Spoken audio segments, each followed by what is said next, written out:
About the U.S. Social Security Disability Fund. Keep an eye on this part, folks. At the moment, nearly 11 million Americans receive some sort of Social Security disability benefit at a cost of about $140 billion a year. So we're at about 11 million. Now look at this number. That number of people who receive disability benefits is up 321% since 1970. Why would that be?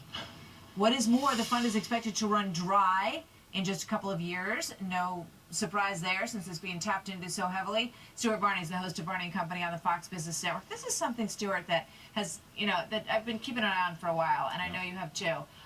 It's extraordinary, the ballooning of the number of people who are getting disability benefits. The workplace is supposed to have gotten safer and safer and safer over the last 30 years, 40 years, right? You are correct. That's entirely true. What's happened is a lot of people are using Social Security disability instead of unemployment benefits. It has come to that.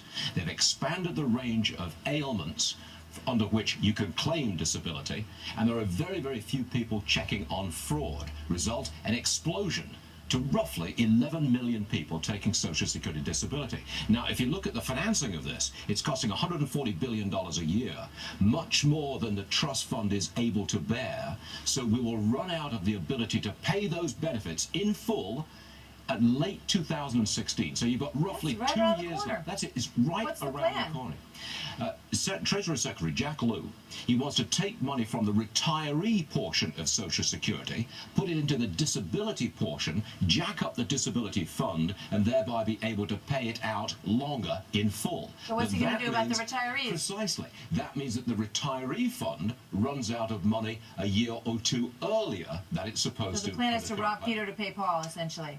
Basically, Martha, that's absolutely correct. That's and why is there no effort, to rein in these disability numbers, to get, because I don't think there's anyone in this country who doesn't want someone who's genuinely disabled to receive that benefit. That's what it was designed for. Well, but obviously, there's a ton of abuse in this system. Yes, there is. Now, do you rein it in? If you do rein it in, what happens to your vote? Now, there is a suggestion here that President Obama does not want to rein it in. He wants to basically buy votes with taxpayer money. Now, that's an opinion. I'm voicing an opinion here, not a fact. I'm voicing an opinion, but that's the way many people look at it. You extend unemployment benefits, you extend food stamps. Basically, you buy votes with taxpayer money. Somewhat similar with disability. You don't rein in the fraud, you don't rein in the number of claimants, because that would annoy, shall we say, your voting bloc. Now, that's a very negative viewpoint. It's a pejorative viewpoint, and it's a biased viewpoint. Well, I guess they would say, well, there's just, we were wrong initially in the way that we looked at this group, and there's a lot of people who deserve this benefit who weren't getting it before, and we have to make sure that everybody who possibly needs it is covered. And it never goes away. No, it does not. Once you get it. Once you're on, you're on.